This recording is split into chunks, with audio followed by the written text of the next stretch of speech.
다음 찬양은 모든 것이 은혜 우리 함께 모처럼 모든 것이 은혜 우리 함께 부르시고 예배 위해서 함께 기도하는 시간을 갖도록 하겠습니다.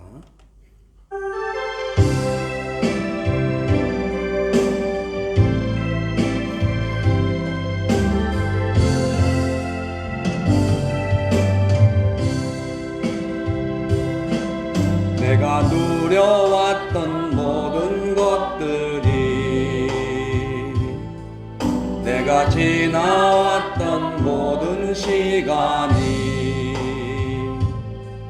내가 걸어왔던 모든 순간이 당연한 것 아니라 은혜여소. 아침 해가 뜨고 저녁에 노을 봄의 꽃향기와 가을의 열매 변하는 계절의 모든 순간이 당연한 것 아니라 은혜여소. 아멘. 모든 것이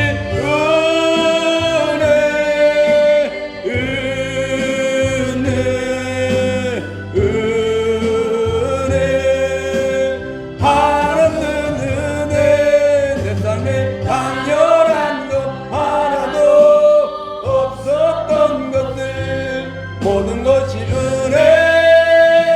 은혜였소. 내가 이 땅에 태어나 사는 곳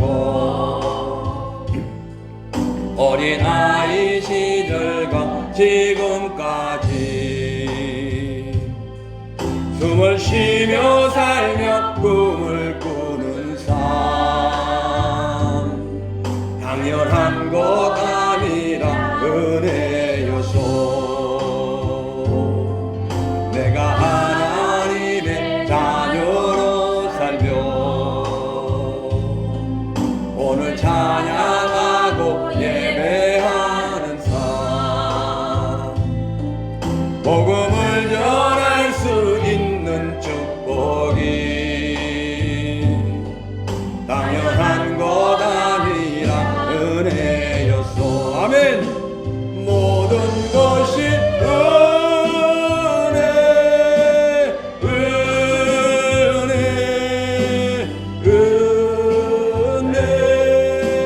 하나님의 은혜 내 삶에 강렬한 것 하나도 없었던 것들 모든 것이 은혜였소. 모든 것이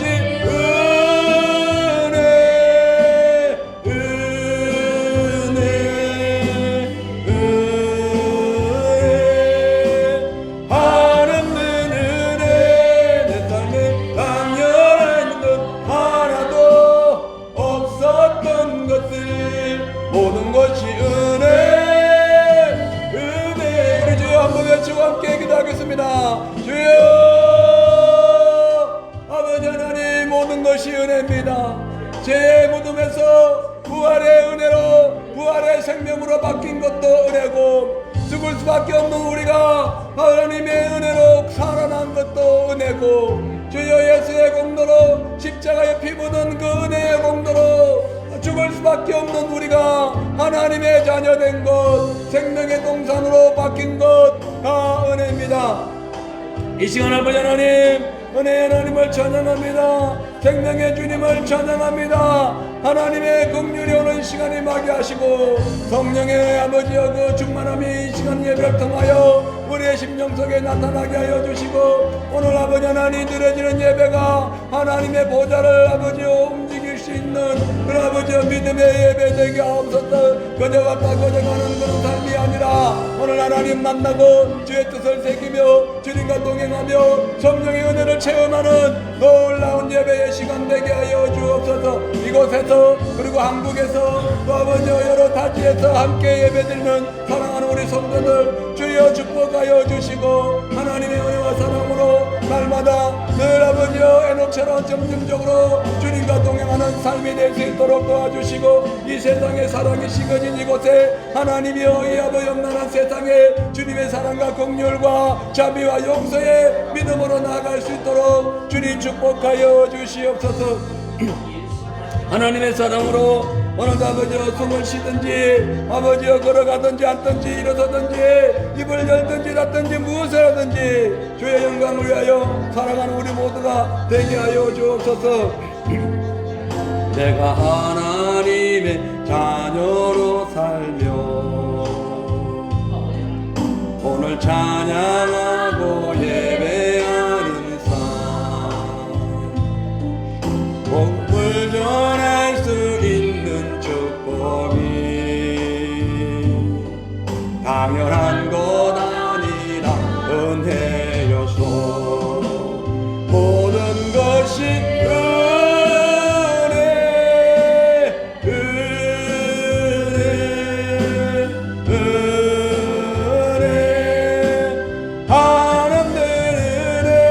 내 삶에 당연한 것 하나도 없었던 것을 모든 것이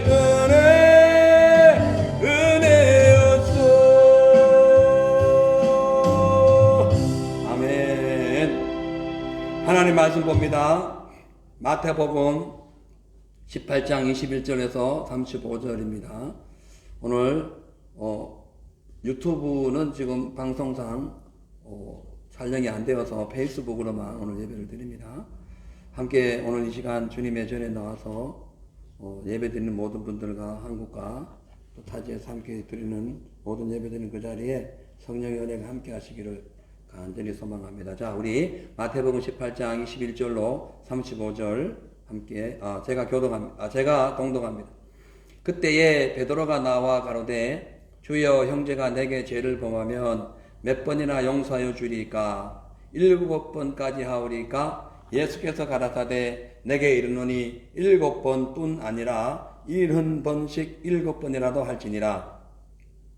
그러므로 천국은 그 종들과 회개하려 하던 어떤 임금과 같으니 회개할 때에 1만 달란트 빚진 자 하나를 데려오매 갚을 것이 없는지라 주인이 명하여 그 몸과 저와 자식들과 모든 소유를 다 팔아 갚게 하라 한데 그 종이 엎드려 절하여 가로되 내게 참으소서 다 갚으리이다 하거늘 그 종의 주인이 불쌍히 여겨 놓아 보내며 그 빚을 탕감하여 주었더니 그 종이 나가서 제게 100데나리온 빚진 동관 하나를 만나 붙들고 목을 잡고 가로되 빚을 갚으라 하며 그 동관이 엎드려 간구하여 가로되 나를 참아 주소서 갚으리다 하되 허락하지 아니하고 이에 가서 저가 빚을 갚도록 오게 가두거늘 그 동관들이 그것을 보고 심히 민망하여 주인에게 가서 그 일을 다 고하니 이에 주인이 저를 불러다가 말하되 악한 종아 내가 빌기에 내가 너희 빚을 전부 탕감하여 주었거늘 내가 너를 불쌍히 여긴과 같이 너도 내 동관을 불쌍히 여김이 마땅치 아니하냐 하고 주인이 노하여 그 빚을 다 갚도록 저를 옥절에게 붙이니라. 너희가 각각 중심으로 형제를 용서하지 아니하면 내 천부께서도 너희에게 이와 같이 하시리라. 아멘. 할렐루야. 아멘. 오늘 저는 본문 말씀에 의지해서 평생 못 갚을 큰 빚을 탕감받은 자의 책임, 그런 제목으로 은혜를 나눕니다. 본문의 말씀은 지난주와 이어지는 내용입니다. 하나님께 큰 죄를 용서받은 성도들은 타인이 지은 죄를 용서하고 사랑해야 한다는 그런 원칙을 가지고 이제 오늘 비유로 설명하는 내용입니다. 전체 본문을 보면 18장 21절부터 22절은 아주 짧지만 제한 없는 용서의 분량에 대한 내용을 설명하고 있고요.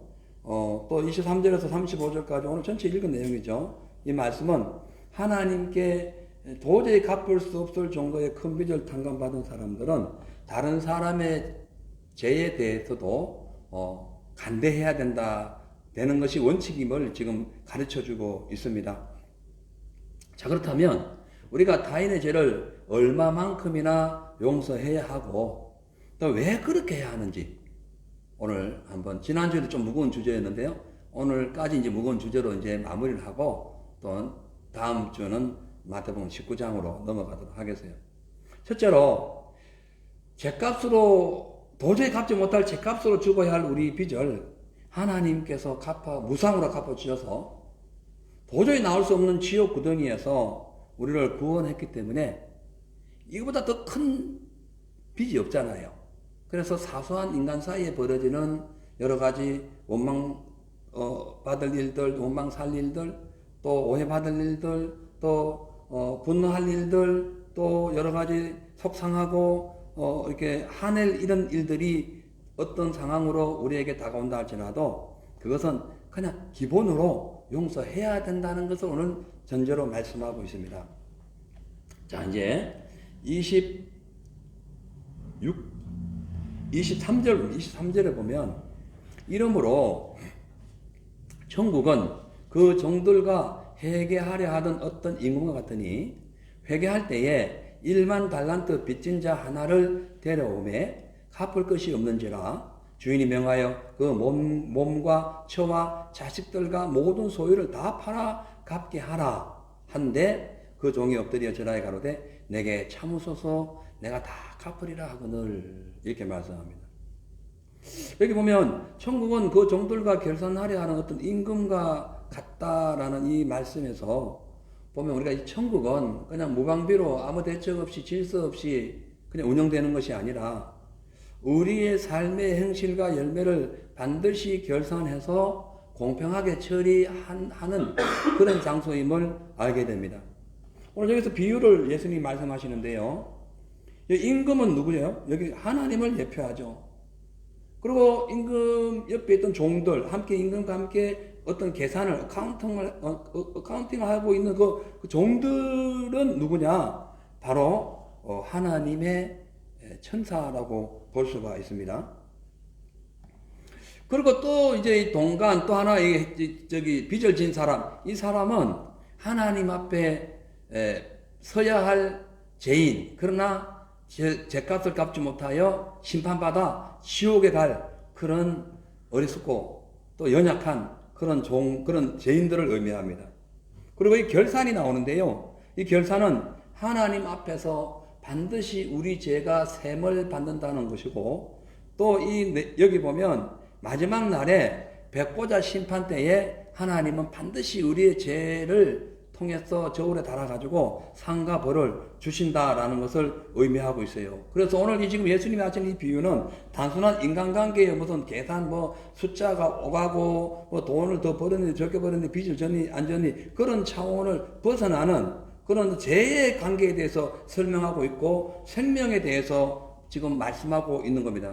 그러니까 하나님 앞에서 무상으로 죄 용서 받은 사람이 타인의 죄를 어떻게 다루어야 하는가에 대해서 그 죄의 가치 기준, 생명의 가치 기준, 그리고 심판의 가치 기준을 지금 설명하고 있는 거예요. 여기서 이제 이 결산한다라는 것 자체가 1, 2, 3, 4 더하기 플러스 얼마는 얼마고 예를 들어서 빚을 졌니 빚을 갚아야 되니 그런 숫자를 얘기한다고 하는 것이 아니라 했잖아요. 즉 뭐냐? 믿음의 중량을 하나님께서 달아보시고 상벌을 주신다는 거죠.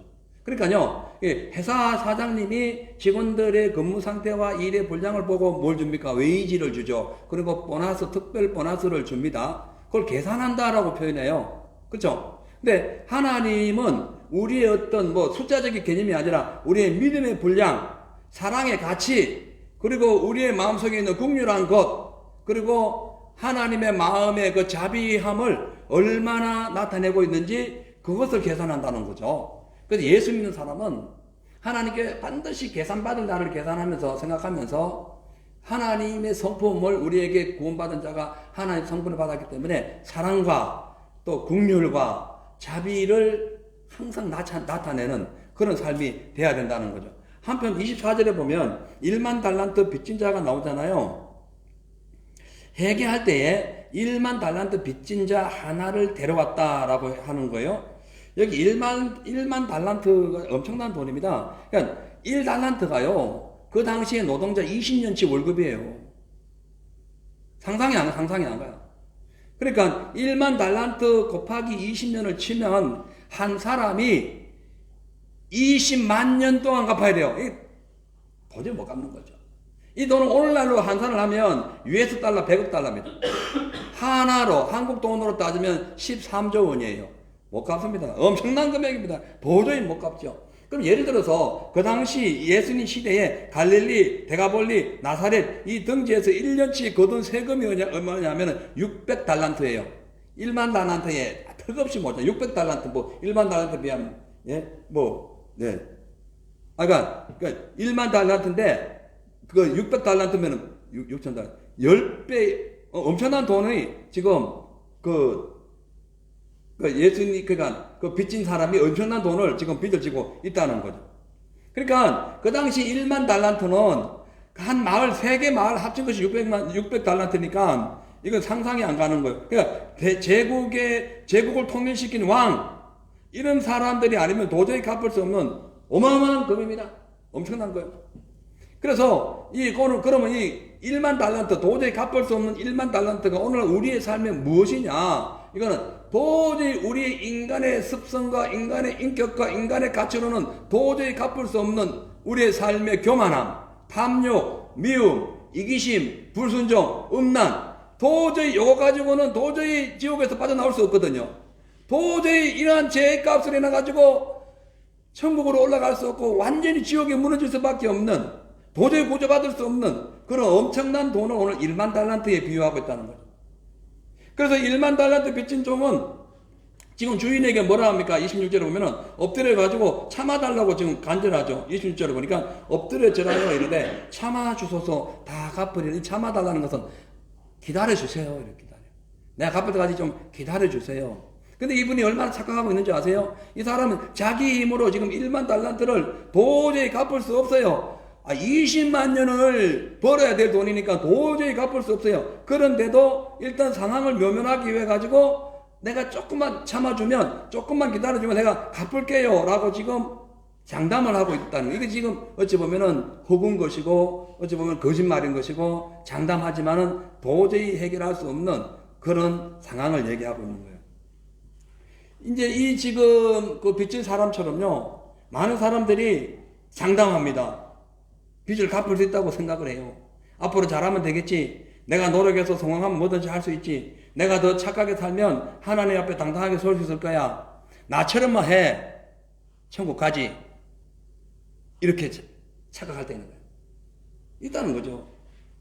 또 혹은 저간의 고승들처럼 육체와 영혼을 자학하면서 고행을 하지만 죄의 빚은 인간의 노력, 고행, 자학 이런 걸로 갚을 수가 없어요. 인간의 죄값은 인간이 못 갚아요. 인간 자체가 죄 덩어리이기 때문에 죄값을 갚을 수가 없는 거예요. 그래서 죄값의 결론이 뭐냐? 그 지옥인 거예요. 끝나는 거예요. 도저히 못 갚는 거예요. 근데 오직 예수 그리스도의 십자가의 공로에 의지해가지고 하나님이 무상으로 갚아준 것이 1만 달란트라는 거예요. 여러분 우리가 뭐 구원받아서 오늘도 우리 가가지고 전도하면서 지금 두 분이 지금 영주일날 또 교회 오시긴 했는데 수많은 사람을 만나요. 전도하러 나가면. 근데 대부분 나는 천국 간대. 나 착하게 사니까 상관이 없다는 거죠. 제가 항상 얘기해요. 천만에 우리 힘으로는 천국 못 간다. 누군가가 올려줘야 된다.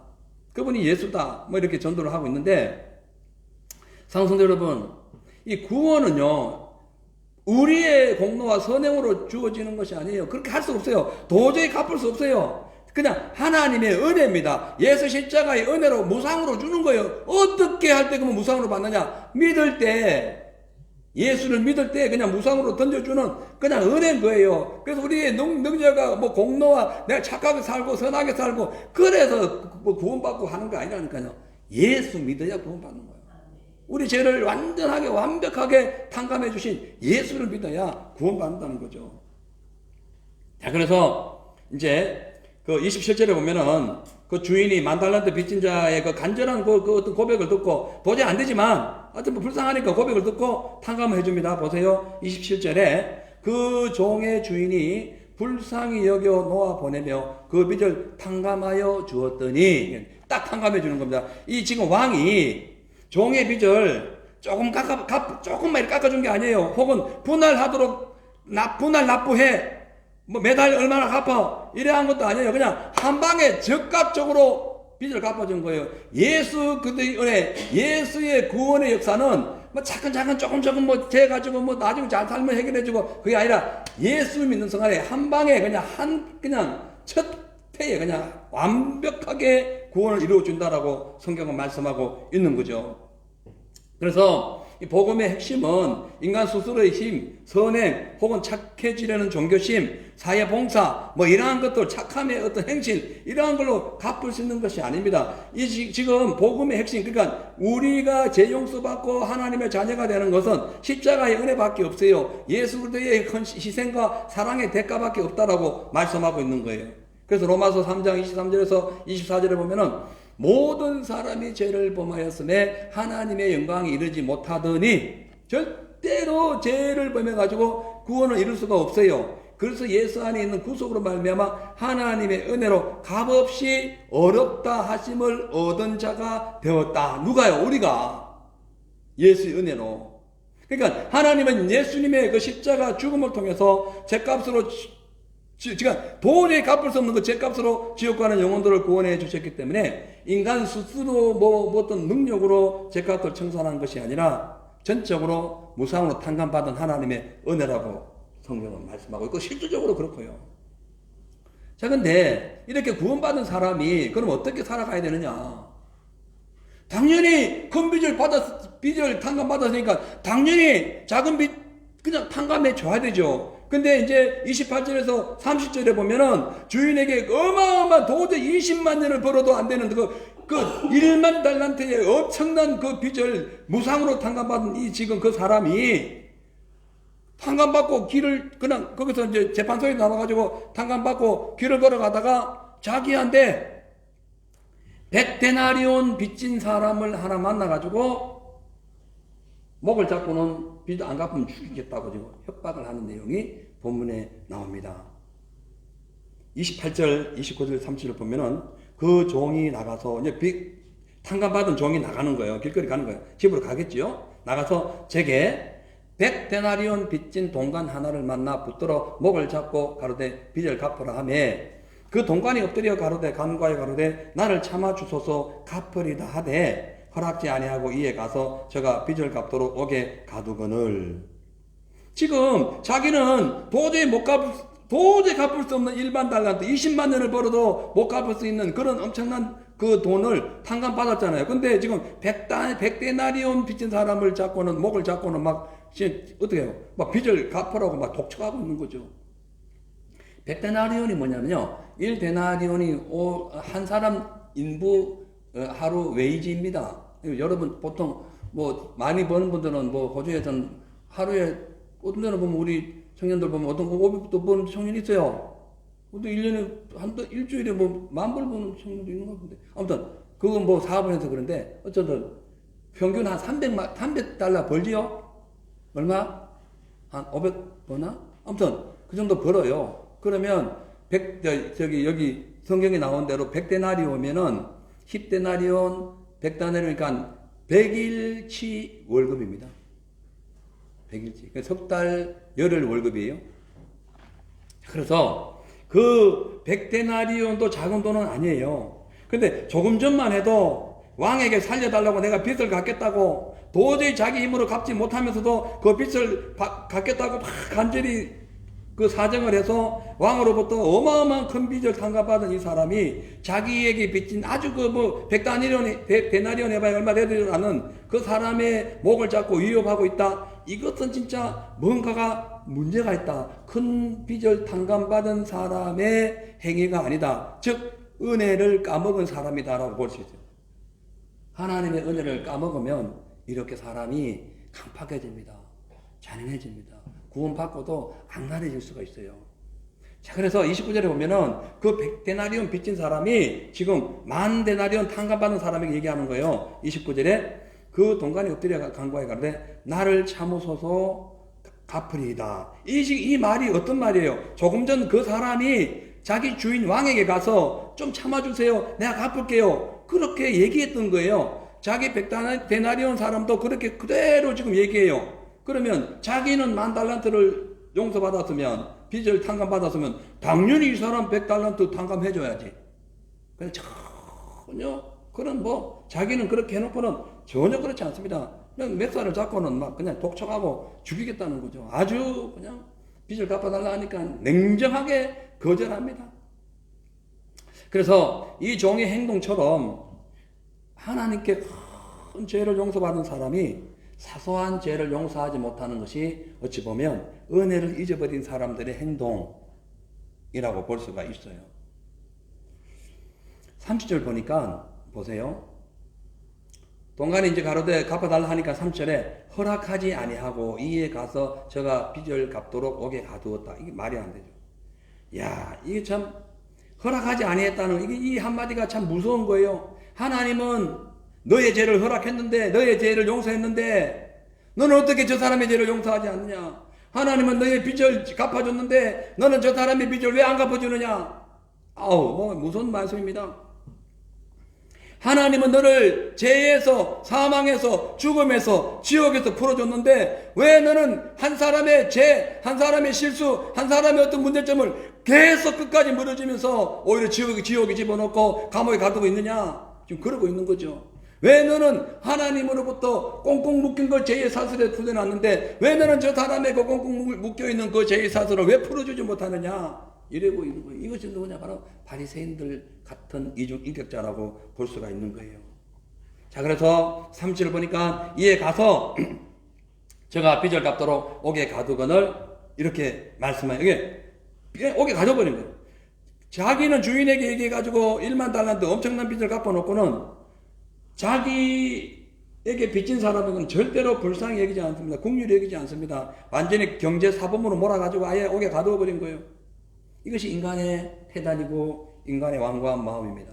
내가 용서받을 때는 자비를 원합니다. 내가 필요할 때는 하나님 나를 도와달라고 막 긍휼을 하려고 나를 불쌍히 해달라고 막 웁니다. 근데 남을 대할 때는 너무나 엄격해. 자기가 하나님처럼 심판자가 돼가지고 너 안 되면 절대 안 돼. 내 기준에서 이렇게 안 살면 너는 절대로 나와 함께 할 수 없어. 탁탁탁 막 완전히 다 자기가 칼로 막 난도질 해가지고 자기는 어마어마한 돈을 어마어마한 빚을 탕감받아 놓고는 그 작은 자기에게 요구하는 그 작은 사람의 빚을 지금 이렇게 말하고 있다.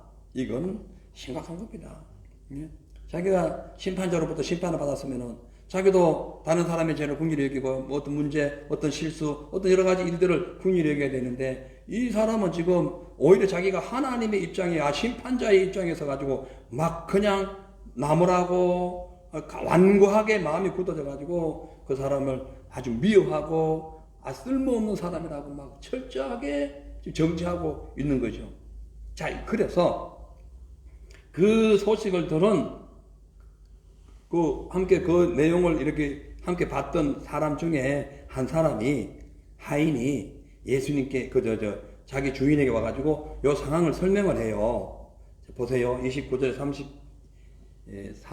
33절까지 보면은, 아니요, 31절부터 33절입니다. 그 동관들이 그것을 보고 심히 민망하여 주인에게 가서 그 일을 다 고하니, 이에 주인이 저를 불러다가 말하되, 악한 종아, 네가 빌기에 내가 너의 빚을 전부 탕감해 주었거늘 내가 너를 불쌍히 여긴 것 같이 너도 내 동관 하나를 불쌍히 여긴 것이 마땅지 아니하냐?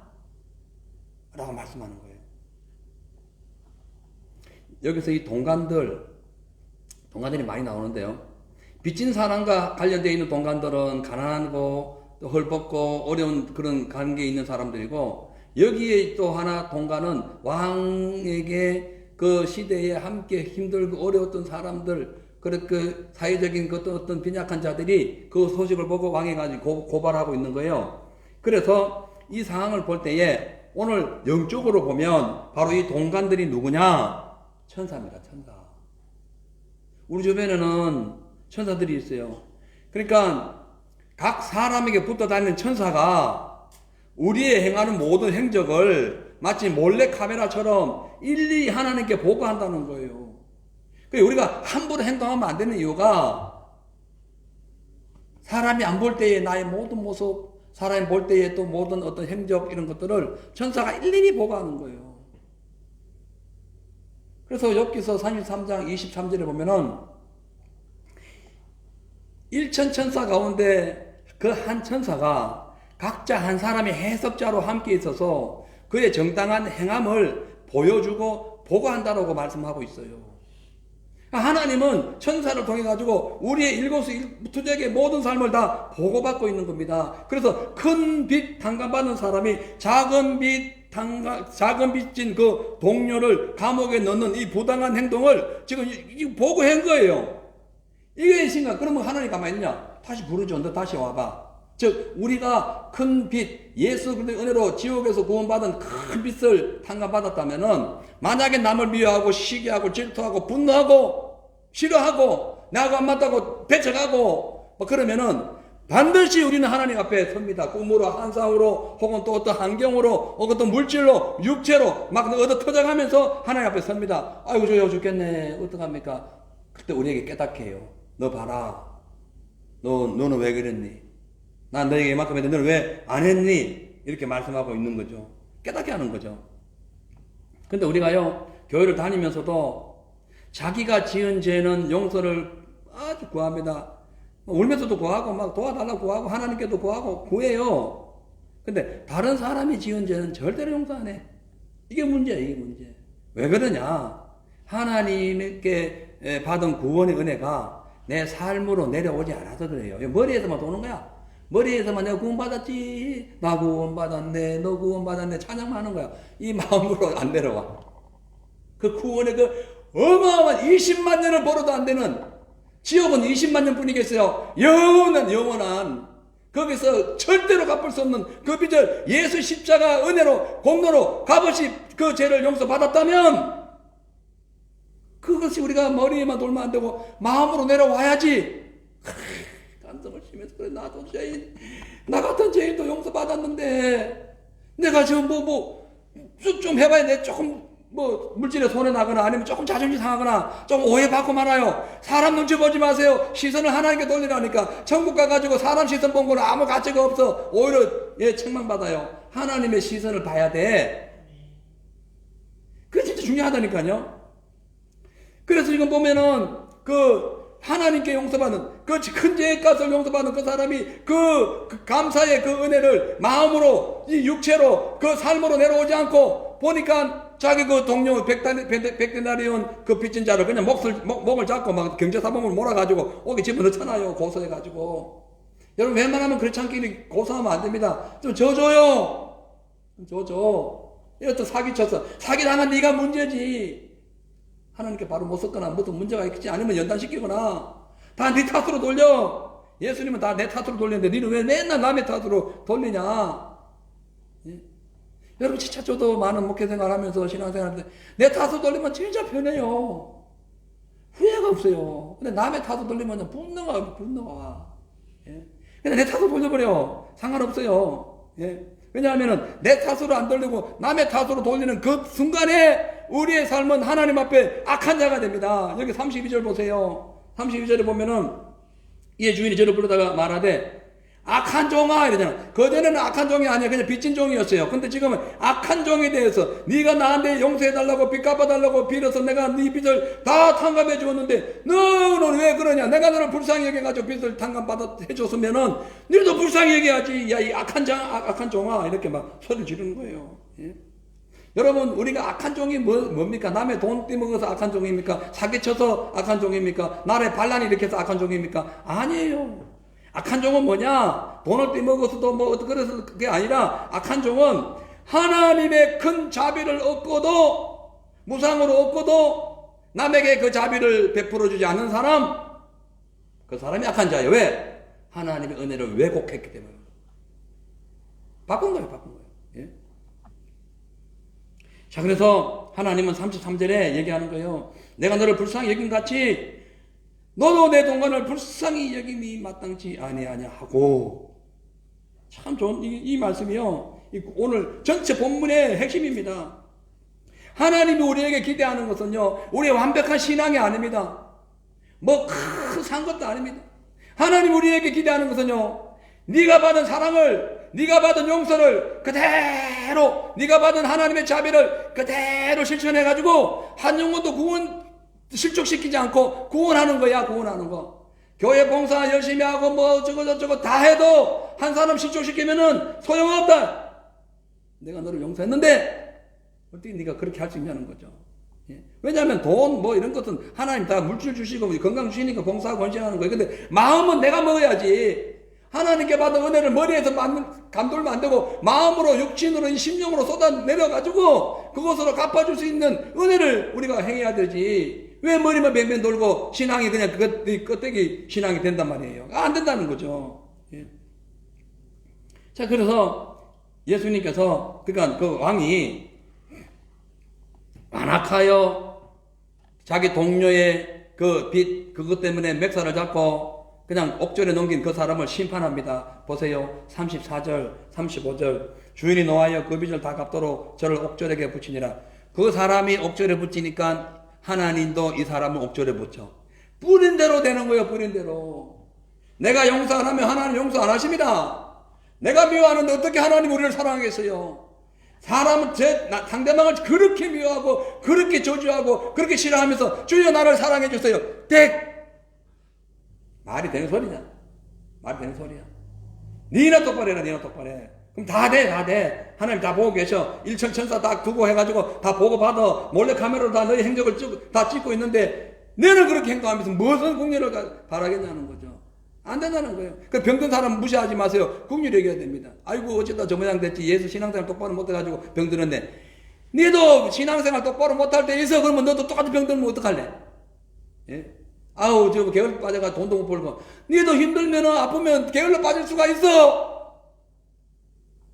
똑같아. 예? 그 하나님께서 이렇게 무상으로 큰 빚을 용서해 주셨다면 그래서 뭐 사소한 가정에서부터 동료 혹은 교우들 또 나아가서 모든 이렇게 우리 이웃들과 함께 세상을 살면서 혹시나 그 사람에 의해 내가 피해를 받았어요. 이게 빚진 거죠. 그러면 그 사람 불러다가 막 따지고 네가 맞니 안 맞니 한번 막 그냥 대전해놓고 그럴 게 아니라 그냥 용서하는 거예요. 용서하는 거예요. 예?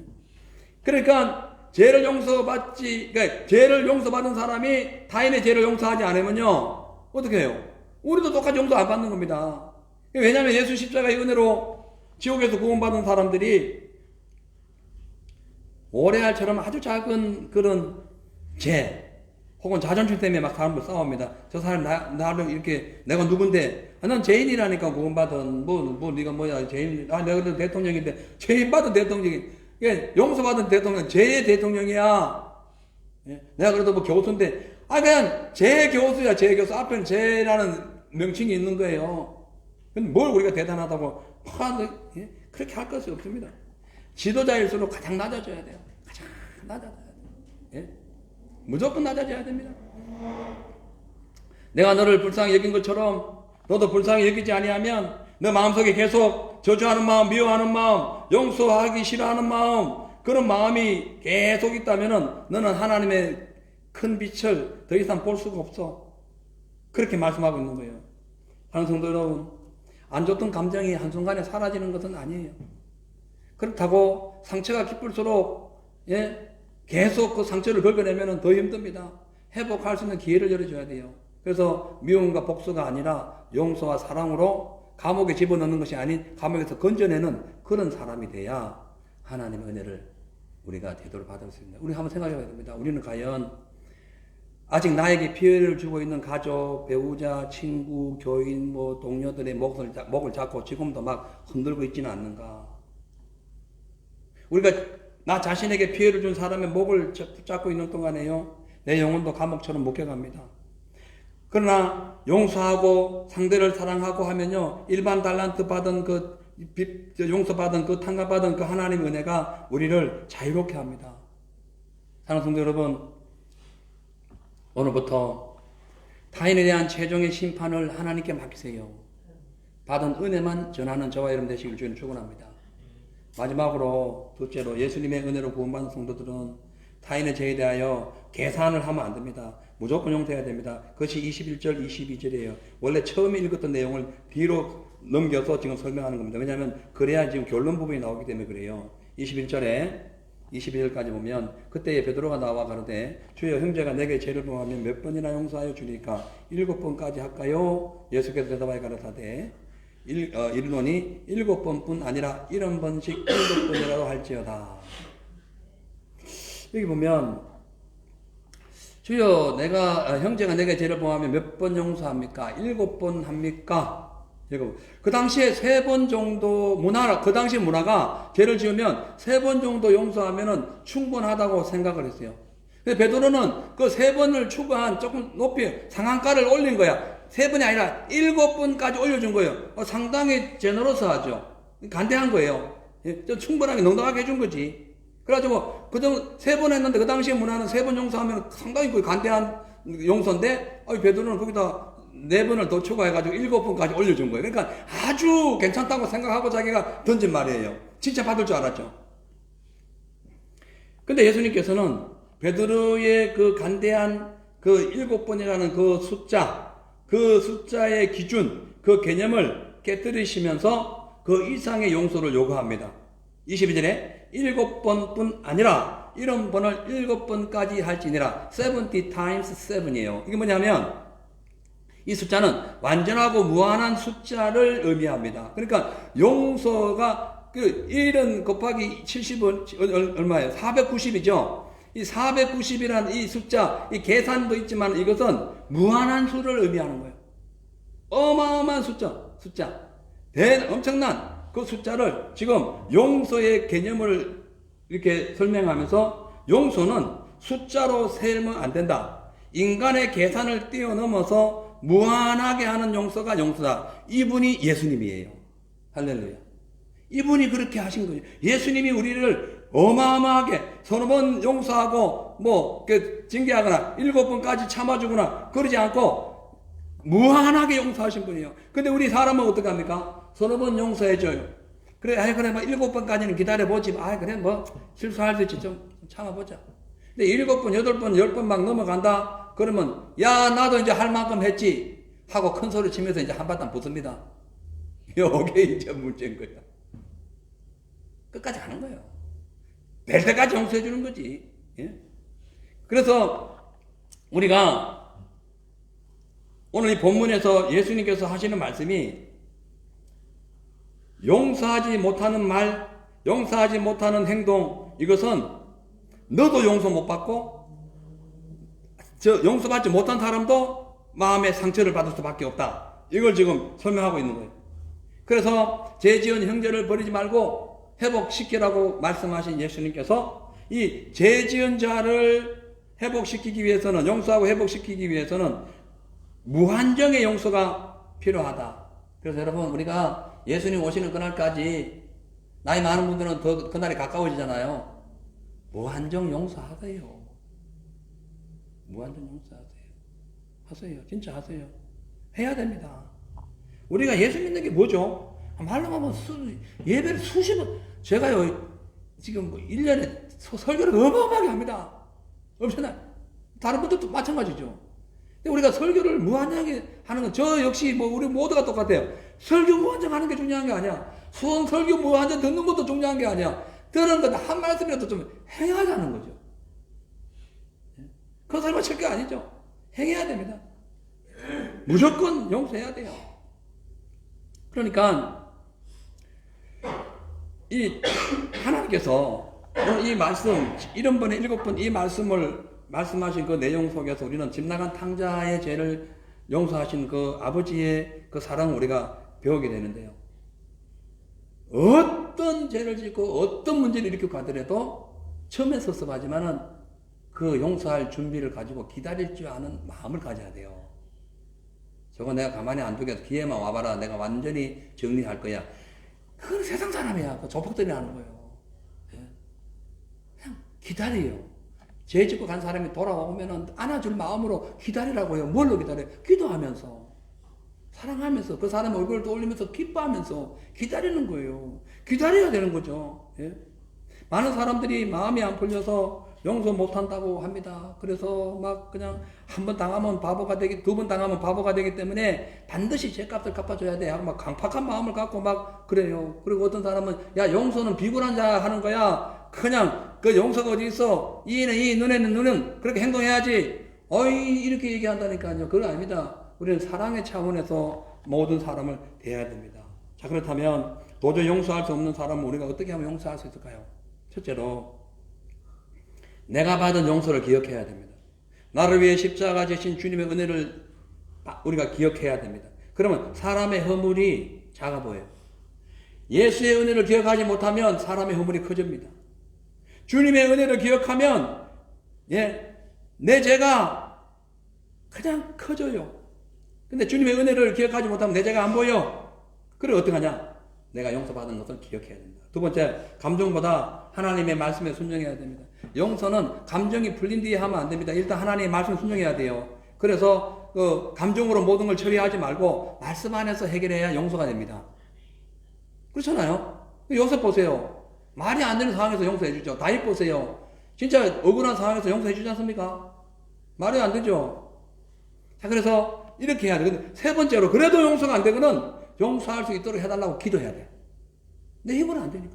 내 능력은 안 되니까. 주여, 나는 저 사람을 용서하고 싶은데 용서가 안 돼요. 하나님 어떡합니까? 나를 도와주세요. 저 사람을 용서할 수 있도록 나를 도와주세요. 1만 달란트 빚 당가받은 제가 이 100달란트 가지고 이렇게 했어야 되겠습니까? 이렇게 옹졸해가지고 어떻게 주님 앞에 서겠습니까? 제발 날 좀 살려주세요. 저 용서 좀 해주세요.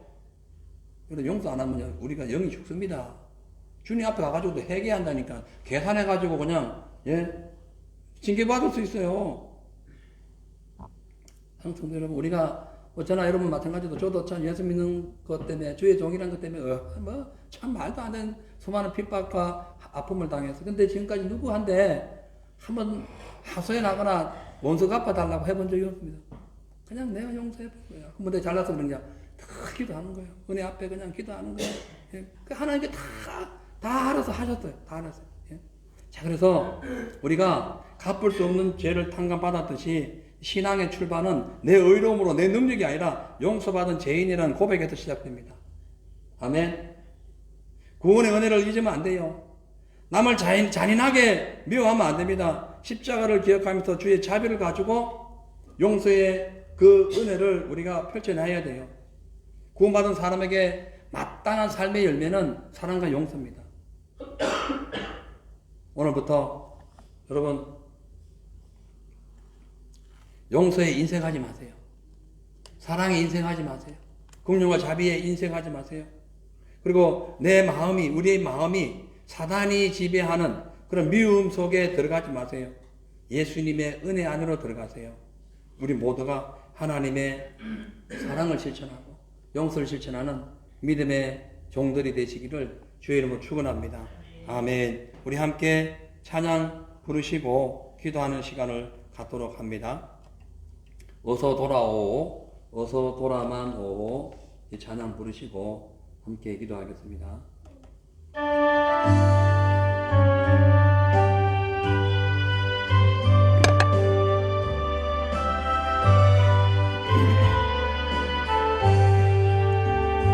어서 돌아오, 어서 돌아만 오. 지은 죄가 무리 무겁고 크기로 주었지 못 담당하고 못 받으시오. 우리 주의 넓은 가슴은 하늘보다 넓고 넓어. 어서 돌아오, 어서 돌아만 오. 우리 주는 날마다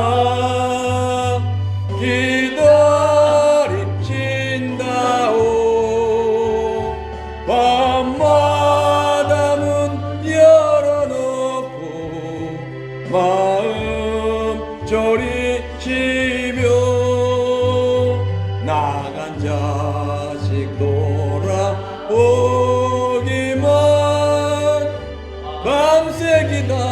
이신다오 서돌아오 서돌아만오 채찍마다 봐도 주님의 손으로 때리시고 어루만져 위로해 주시는 우리 주의 넓은 품으로 어서 돌아올수. 우리 주 요새 외치기도 합니다. 주여 주여 주여. 아버지 하나님, 우리는 일반 달란트의 빚을 아무 공로 없이 그냥 무상으로 완전 100% 공짜로 탕감받았습니다. 우리의 죄의 중량을 따지면 지역 저 깊은 곳에 빠져도 전혀 비교할 수 없을 정도로 어마어마한 그런 빚을 졌지만 예수께서 대신 우리를 위하여 십자가에서 그 지은 모든 물구덩이를 다 해주시고 우리를 건져주셔서 새카맣게 타버린 우리의 죄덩어리를 하나님의 자녀로 올려주시고 아버지 얼굴에 강치가 나는 모세처럼 생명의 말씀으로 빛나게 해주셨사오니 그 아버지의 은혜와 사랑, 그 아버지의 탕감받은 그 빚이 너무너무 감사하여 아버지 하나님, 그것을 머리로 생각하는 것이 아니라 삶으로 우리가 체험하고 우리 마음으로 아버지여 실질적으로 경험하여 하나님이여 이 세상에 우리 주변에 있는 수많은 죄인들, 그리고 아버지 간혹 개인적으로 어떤 문제를 인하여 마음이 상하고 또 아버지 상처 주고 오해받게 만들고 자존심 상하게 만드는 그 죄는 빚쟁이들, 여러가지 어떤 그런 죄인들을 볼 때에 저 가만히 안 놔두겠어, 내가 언젠가는 죄를 갚아주지, 이를 가는 그런 무식한 그런 영혼이 아니라 하나님의 그 엄청난 죄의 값을 기억하고 탕감받은 그 은혜를 늘 그 마음속에 새기면서 어떤 그런 고통의 환난의 실수의 핍박으로 여러가지 문제로 인하여 어떤 빚진 자가 있다면 주여 그들을 불쌍히 여기는 하나님 백부대 날이여 그것도 클지 몰라도 일반 달란트에 비하면 터무니없이 모래알 같은 그 작은 죄 때문에 원망 불평하고 시기 질투하며 미워할 것이 아니라 예수의 은혜로 갚아주는, 예수의 은혜로 아버지여 사랑을 전가하는, 예수의 은혜로 희생하고 예수의 은혜로 무조건 용서해주는 그 자비로운 마음을 가지고 우리에게 아버지여 작은 예수의 그런 삶을 살아갈 수 있도록 주여 도와주시옵소서. 아버지 하나님, 이 세상에서 가장 위험한 사람은 살인자도 아니고 사기꾼도 아니고 반란하는 자도 아니고 하나님께 큰 죄를 용서받고도 타인의 죄를 용서하지 않는 이기적인 사람이 가장 위험하다고 성경은 말씀합니다. 아버지 하나님, 아버지요 하나님의 십자가 은혜에 그 아버지요 큰 빚을 탕감받고도 용서하지 못한다면 주님의 은혜의 본질과 맞지 않기 때문에 그것이 바로 위험한 인생임을 우리가 깨닫고 은혜를 받았다면 사랑하게 하시고 아버지여 사랑을 받았다면 또 아버지여 용서를 베푸는 삶이 되게 하여 주옵소서. 만약 우리가 은혜를 받았고도 타인을 사랑하지 않고 그렇게 아버지여 미워한다면 아무리 시간에 예배를 드려도 아무 소용이 없습니다. 아무리 기도하고 하나님께 뭘 달라고 해도 하나님이 이미 마음을 닫아버린 상태이니 구할 수가 없습니다.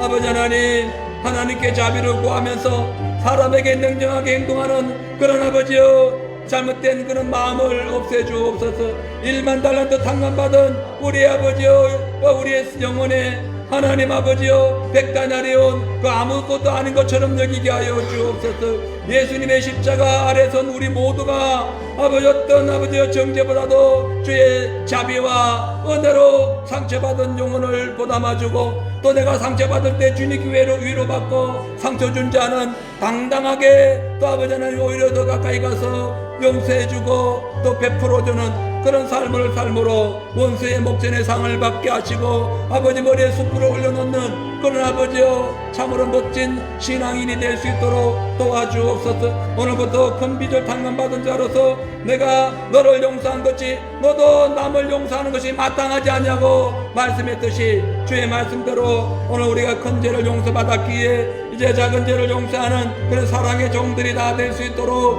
인도하여 주시옵소서. 아버지 하나님 감사합니다. 어서 돌아오 어서 돌아 만고 지은 죄가 무리 무겁고 크기로 주 어찌 못 감당하고 못 받으시리요. 우리 주의 넓은 가슴은 하늘보다 넓고 넓어. 하나님 감사합니다.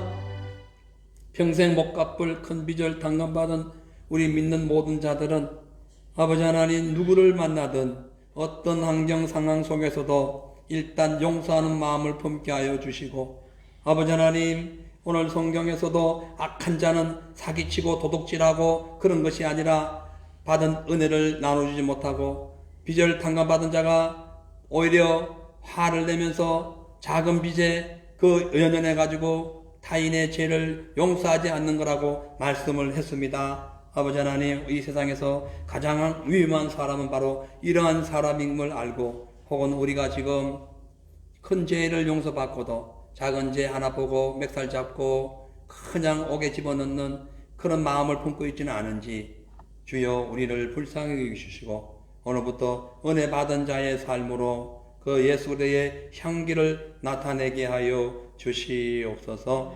감사드립니다. 돌아가는 발걸음 위에 함께 하시고 이번 주 전도한 영혼들 있습니다. 그들의 마음을 움직여 주옵소서. 어떤 이는 완전 불신자 처음 길가에서 교회를 오는 사람이고 어떤 이들은 믿다가 떨어진 사람들입니다. 아버지여 그들을 기억하셔서 주일날 꼭 하나님의 몸된 주님의 살아계신 성전에 와서 그 죽은 영혼이 다시 살아나고 회복되는 큰 기적이 일어나게 하여 주시옵소서. 요즘 감기로 인하여 아픔과 힘드는 우리 성도들 많습니다. 주여 이 한절기에 건강 회복하게 하시고 더욱더 은혜 충만하여 주일날 모두 함께 모여 주의 성호를 외치며 예배드릴 때에 하나님의 나라가 이곳에 임하게 하여 주시옵소서. 감사드리며 돌아가는 발걸음 위에도 함께 하시고 주의 성삼위일체 하나님의 능력이 충만히 임하게 하옵소서. 예수님의 이름으로 기도합니다. 아멘. 하늘에 계신 우리 아버지여 이름이 거룩히 여김을 받으시며 나라 임하옵시며 뜻이 하늘에서 이루어진 것 같이 땅에서도 이루어지리다. 오늘날 우리에게 일용할 양식을 주옵시고 우리가 우리에게 죄 지은 자를 사하여 준 것 같이 우리 죄를 사하여 주옵시고 우리를 시험에 들게 마옵시며 다만 악에서 구하옵소서. 대개 나라와 권세와 영광이 아버지께 영원히 싸움나이다. 아멘. 주여 감사합니다.